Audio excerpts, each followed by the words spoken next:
السلام علیکم ریڈرز، کیسے ہیں آپ سب؟ میں آپ سب کی معصوم سی رائٹر لابہ ارشاد۔ آج ہم ایک نیو ناول ریڈ کریں گے جس کو تحریر کیا ہے میں نے خود۔ آئی ہوپ آپ سب کو پسند آئے گا۔ جس نے چینل سبسکرائب نہیں کیا وہ کر لیں۔ چلیں میرا نیو ناول اسٹارٹ کرتے ہیں۔ ناول ہے دل مشترک، رائٹر لابہ ارشاد، ایپیسوڈ 1۔ او مائی گاڈ، بیٹا جاؤ ذرا زحان کو اٹھاؤ، اس کے آفس جانے کا وقت ہو گیا ہے، پھر بولے گا مجھے وقت پہ نہیں اٹھایا۔ سمیہ مصروف سے انداز میں بولی تھی۔ بڑی مما میں حورین کنفیوز ہوتی بولی، جی بچے میں چلی جاتی لیکن میں ناشتہ لگوا لوں تب تک۔ سمیہ مسکرا کر بولی تھی، جی اچھا۔ وہ مسکرا کر کہتی زحان کے کمرے کی طرف گئی تھی اور باہر کھڑی اس نے دروازے پر دستک دی تھی۔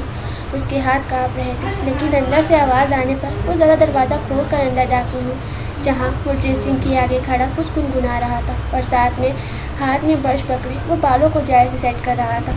وہ بڑی مما کہہ رہی ہیں نیچے آ کر ناشتہ کر لے۔ ماما خود نہیں آئی؟ ماما خود کیوں نہیں آئی؟ تمہیں کیوں بھیج دیا؟ دیکھو تمہیں کتنی بار منع کیا ہے میرے روم میں نہ آیا کرو، تم کیوں نہیں سنتی میری؟ بڑی مما ناشتہ لگوا رہی تھی اس لیے انہوں نے بھیجا۔ اچھا جاؤ تو میں آ رہا ہوں۔ کیا ہے آج کا پورا دن خراب جائے گا میرا۔ وہ غصے سے منہ میں بڑبڑاتے ساتھ دونوں ہاتھوں سے ٹائٹ درست کر رہا تھا۔ اس کی بڑبڑاہٹ حورین نے بخوبی سن لی تھی۔ وہ اپنے آنسوؤں کو اندر انڈیلتے خاموشی سے نیچے آ گئی۔ بڑی ماما وہ کہہ رہے ہیں میں آ رہا ہوں۔ وہ کچن میں آتی بولی تھی کہ سب وہیں کچن کے باہر رکھی میز پر ناشتہ کرنے بیٹھ چکے تھے۔ یہ سید قاسمی ہاؤس تھا جہاں دو خاندان رہائش پذیر تھے۔ بھائیوں میں بڑے ابرار قاسمی تھے اور ان کی زوجہ سمیہ ابرار قاسمی تھی۔ ان کا لاڈلا بیٹا سید زحان قاسمی جو ایک بہت ہی اچھی کمپنی میں ایک اچھے عہدے پر فائز تھا۔ ٹال، ہینڈسم، 6 فٹ سے نکلتا قد، کوری رنگت، سلکی ماتھے پر آتے بال، کھڑی مغرور ناک۔ اس میں ایک بات تھی، وہ مغرور و معتبر تھا۔ دوسرا خاندان ابرار صاحب کے چھوٹے بھائی فراز قاسمی اور ان کی زوجہ فرزانہ فراز قاسمی کا تھا۔ ان کی ایک بیٹی حورین فراز قاسمی تھی۔ حورین کے والدین حیات نہیں تھے۔ بچپن میں ہی اس کی منگنی زحان کے ساتھ کر دی گئی تھی۔ حورین حافظ قرآن تھی۔ اس نے اسلامک اسٹڈی میں گریجویشن کی تھی۔ وہ معصوم سی تھی، نہ کوئی چالاکی تھی نہ کوئی نخرہ، لمبے بال، گندمی رنگت، لیکن اس کا رنگ بھی اس پر بہت پیارا لگتا تھا۔ حجاب کرتی تھی، بلا شبہ وہ حجاب میں بہت حسین لگتی تھی۔ سنو بیٹا، ساتھ والے گھر سے خاتون قرآن خوانی کے لیے بلانے آئی تھی تو تم چلنا میرے ساتھ؟ سمیہ نے ناشتہ کرتی حورین سے کہا تھا۔ جی ٹھیک ہے بڑی مما، وہ مسکرا کر بولی تھی۔ شام کا وقت تھا۔ حورین اور مسز سمیہ قرآن خوانی میں بیٹھے سپارہ پڑھ رہی تھی۔ سمیہ یہ بچی بہت پیاری ہے، کس کی ہے؟ مسز فراز کے پاس بیٹھی ایک خاتون نے پوچھا تھا۔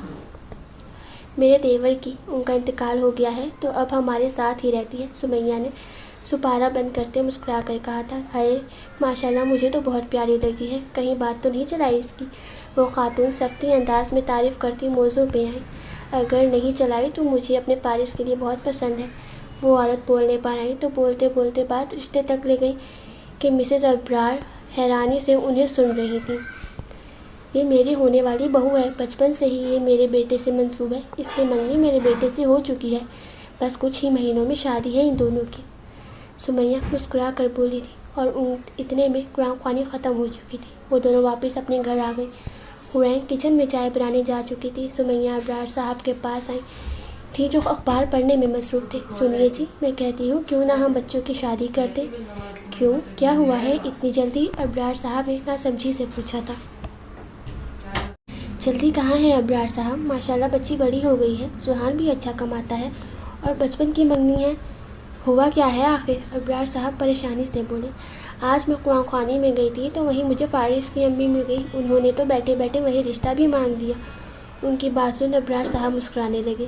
یہ عورتیں بھی نا جہاں جاتی ہیں رشتہ داری بنانے بیٹھ جاتی ہیں۔ رات میں آتا ہے زحان تو بات کرتا ہوں میں اس سے۔ رات کا وقت تھا، سب اپنے کمروں میں بیٹھے تھے کہ ابرار صاحب نے ملازمہ کے ذریعے پیغام بھجوا کر بچوں کو اپنے کمرے میں بلایا تھا۔ فاطمہ بھی، آپ ذرا حورین اور زحان کو ہمارے کمرے میں بھیجیے گا۔ جی بہتر بڑے صاحب، ملازمہ تابعداری سے کہتی وہاں سے چلی گئی تھی۔ تھوڑی دیر میں وہ دونوں کمرے میں داخل ہوئے۔ السلام علیکم بابا، آپ نے بلایا؟ وعلیکم السلام بچے. جی میں نے آپ دونوں سے بہت ضروری بات کرنی ہے. ابرار صاحب نے حرین کے جھکے سر پر پیار کرتے کہا تھا اور ان کے ساتھ بیٹھی سمیہ خاموشی سے سب دیکھ رہی تھی. جی پاپا کہیے کیا بات ہے؟ سوہان نے بیڈ کے سامنے لگے صوفے پر بیٹھنے کہا تھا. ہاں بخبودار تم بتاؤ تمہاری جاب کیسی چل رہی ہے؟ ابرار صاحب نے بات شروع کرتے کہا. جی پاپا اچھی چل رہی ہے ماشاءاللہ، اللہ اور کامیاب کرے تمہیں. تو بات اصل یہ تھی کہ تمہارا شادی کا کیا ارادہ ہے، کب کرنی ہے؟ ان کی اس بات پر حرین اور سوہان دونوں نے مل کر سمیہ بیگم کو دیکھا تھا جو مسکرا رہی تھی، اور پھر ایک دوسرے کو دیکھا. سوہان نے آئی برو اچکا کر اسے دیکھا تھا کہ وہ نظریں جھکا گئی تھی. ادھر ادھر کیا دیکھ رہے ہو؟ میں نے کیا پوچھا ہے، جواب دو. سوہان نے کچھ کہنا چاہا کہ ابرار صاحب نے اپنا ہاتھ اوپر کرتے اسے روکا تھا. منگنی کو اتنا زیادہ عرصہ نہیں رکھنا چاہیے، ہمیں بالغ ہوتے ہی تم دونوں کو نکاح کر دینا چاہیے تھا، لیکن تمہارا وقت ہے کہ ختم ہی نہیں ہو رہا. اب میں کچھ نہیں سنوں گا، تم سمجھے تو؟ ابرار صاحب نے غصے سے بولے تھے. جی پاپا. وہ نظریں جھکا گیا تھا.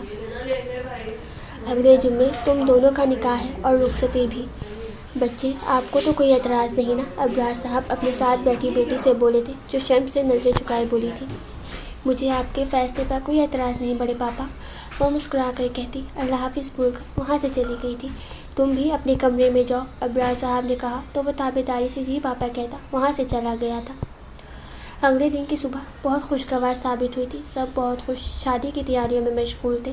سمیہ بیگم نے دلہن کے کپڑوں اور جویلری وغیرہ کا سامان پہلے ہی لے لیا تھا، بس تھوڑی بہت شاپنگ تھی جو کرنی باقی تھی، اور ولیمے کا ڈریس بھی جو انہوں نے آج لینے جانا تھا. سوہان سنو ادھر آؤ. سمیہ بیگم نے اس کو روکتے ہوئے کہا جو کسی کام سے باہر جا رہا تھا. جی ماما بولے. بیٹا مجھے اور حرین کو شاپنگ پر تو لے جاؤ، کچھ سامان رہ گیا ہے لینا ہے. لیکن ماما. لیکن کچھ نہیں، چلو ہم ریڈی کھڑے ہیں چلو بھی. سمیہ بیگم نے اس کا ہاتھ پکڑ کر اپنے ساتھ لے جاتے کہا تھا کہ وہ مرتا کیا نہ کرتا. ڈرائیونگ سیٹ سنبھال چکا تھا. گاڑی زنگ کی اسپیڈ سے گھر سے نکلی تھی اور مال جا کر رکی تھی. سمیہ شاپنگ کرنے میں مصروف تھی جب سوہان نے حور کے پاس آیا تھا. ادھر آؤ مجھے تم سے بات کرنی ہے. جی بولیں. اس شادی سے انکار کر دو، تم پاپا کی بڑی چہیتی ہو، وہ مان جائیں گے تمہاری بات. نہیں میں ایسا کچھ نہیں کروں گی، میں نہیں چاہتی کہ ان کی نافرمانی کروں. نہیں مجھے گناہ نہیں کمانا. وہ نفی میں سر ہلاتی بولی تھی. مجھے تم سے شادی نہیں کرنی، مجھے کوئی اور پسند ہے. اور یہ بات حرین کے دل پر کسی نشتر کی صورت میں چبھی تھی.